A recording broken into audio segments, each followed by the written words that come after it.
మహిళ అనిత ఒక ఎస్సీ సామాజిక వర్గం, మాదిగ సామాజిక వర్గం, మొన్నటి వరకు టీచర్గా పనిచేసిన మహిళ, సభ్యత కలిగిన మహిళ. ఆ అమ్మాయి పైన వీళ్ళ మాజీ మంత్రి మేకప్ చేసుకుంటుందని మాట్లాడతాడు. వీళ్ళందరినీ ఎవరైనా మహిళలకు అన్యాయం జరిగితే ఆ అన్యాయం జరిగినప్పుడు మహిళా కమిషన్ పెట్టి మహిళా కమిషన్ పిలిపించి ఎంక్వైరీ చేయాలి. చట్టబద్ధంగా వాళ్ళకు పవర్స్ ఉన్నాయి. నిన్న మహిళా కమిషన్ చైర్పర్సన్ పిలిచి నువ్వు ఈ మారిగా అన్నావు తప్పు కదా అని అడిగారు. అడిగితే సమాధానం మీరు చూస్తే ఆడబిడ్డలు గుర్తుపెట్టుకోవాలి. అడిగితే నా ఇష్టం నేను అంటా ఇంకా మీరేం చేస్తారన్నాడు. అంటే మీరు గుర్తుపెట్టుకోవాల్సింది అదే ఈ సైకో గాని సహకారం లేకపోతే ఆ వ్యక్తి ఆ మారిగా మాట్లాడతాడా అని అడుగుతున్నా. మా పార్టీలో ఒక అతను ఈ గొడ్డలి పార్టీ నేత సతీమణి పైన ఒక పోస్టర్ పెడితే నేను ఇమ్మీడియట్గా అరెస్ట్ చేసి జైల్లో పెట్టాను.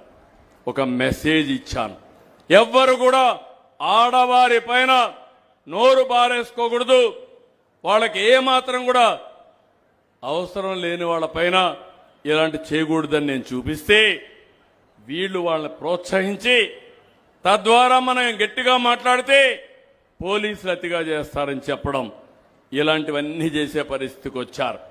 నేను ఈ రాష్ట్రంలో ఉండే మిమ్మల్ని అడుగుతున్నా, నేను ఒక పక్క మీకు సేవా కార్యక్రమాలు చేయాలి, సంక్షేమానికి డబ్బులు సమకూర్చాలి, మళ్లీ శుభ్రంగా నెల నెలా మీకు చేర్చే కార్యక్రమం తీసుకోవాలి, ఇంకో పక్క అభివృద్ధి కార్యక్రమాలు చేయాలి, ఇంకో పక్క పరిపాలనలో ఎవ్వరికి ఇబ్బంది లేకుండా కార్యక్రమాలు చేయాలి.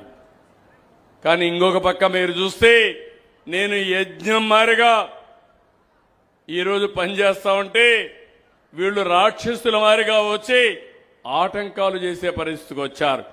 అందుకే మిమ్మల్ని అందరినీ కూడా అడుగుతున్నా, ఈరోజు మీలో ఒక చైతన్యం రావాలి.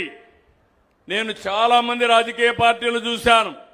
నా జీవితంలో మొట్టమొదటిసారిగా నేరాలు చేసే పార్టీ, నేరస్తుల్ని కాపాడే పార్టీ, నేరస్తులతో రాజకీయం చేసే పార్టీ అని నా చరిత్రలో 50 సంవత్సరాల సుదీర్ఘ రాజకీయ చరిత్రలో ఇప్పుడే చూస్తున్నా. అందుకే నేను మిమ్మల్ని అడుగుతున్నా, మీరు కూడా ఆలోచించాలి. అర్హత లేని వాళ్ళకి అందలం ఎక్కిస్తే చాలా సమస్యలు వస్తాయి. నన్ను జైల్లో పెట్టాడని కాదు, నేను పెట్టాలని కూడా ఒక్క నిమిషం పని, అంతే కదా. పెట్టాలని టైం పడుతుందా? నాకు ఒక్క నిమిషమే కదా, నాకు చేత కదా, నాకు అనుభవం లేదా. కానీ నా ఉద్దేశం అది కాదు. ఈ రాష్ట్రం ఇప్పటికే నష్టపోయాం. ఈ రాష్ట్రాన్ని అభివృద్ధి చేయాలి, మళ్లీ మీకు న్యాయం జరగాలి.